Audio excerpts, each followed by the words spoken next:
بسم اللہ الرحمن الرحیم،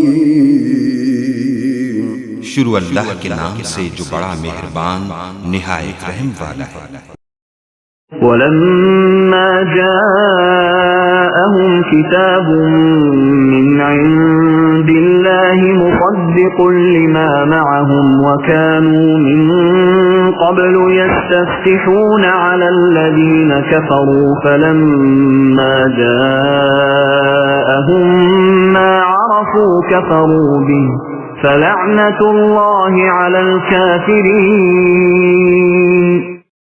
اور ان کے پاس جب اللہ تعالیٰ کی کتاب ان کی کتاب کو سچا کرنے والی آئی، حالانکہ پہلے یہ خود اس کے ذریعے کافروں پر فتح چاہتے تھے، تو باوجود آ جانے اور باوجود پہچان لینے کے پھر کفر کرنے لگے۔ اللہ تعالیٰ کی لعنت ہو کافروں پر۔ تو انہوں نے اسے ماننے سے انکار کر دیا۔ نبی صلی اللہ علیہ وسلم کی آمد سے پہلے یہودی بے چینی کے ساتھ اس نبی کے منتظر تھے جس کی بعثت کی پیشن گوئیاں ان کے انبیاء نے کی تھیں۔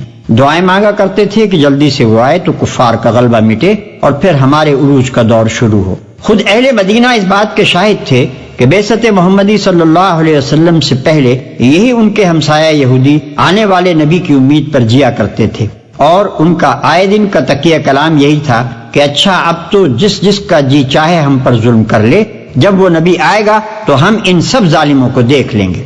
اہل مدینہ یہ باتیں سنے ہوئے تھے، اسی لیے جب نبی صلی اللہ علیہ وسلم کے حالات معلوم ہوئے تو انہوں نے آپس میں کہا کہ دیکھنا کہیں یہ یہودی تم سے بازی نہ لے جائیں، چلو پہلے ہم ہی اس نبی پر ایمان لے آئیں۔ مگر ان کے لیے یہ عجیب ماجرا تھا کہ وہی یہودی جو آنے والے نبی کے انتظار میں گھڑیاں گن رہے تھے، اس کے آنے پر سب سے بڑھ کر اس کے مخالف بن گئے۔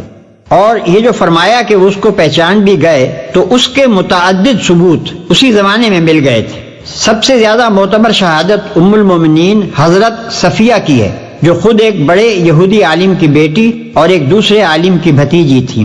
وہ فرماتی ہیں کہ جب نبی صلی اللہ علیہ وسلم مدینے تشریف لائے تو میرے باپ اور چچا دونوں آپ سے ملنے گئے، بڑی دیر تک آپ سے گفتگو کی، پھر جب گھر واپس آئے تو میں نے اپنے کانوں سے ان دونوں کو یہ گفتگو کرتے سنا۔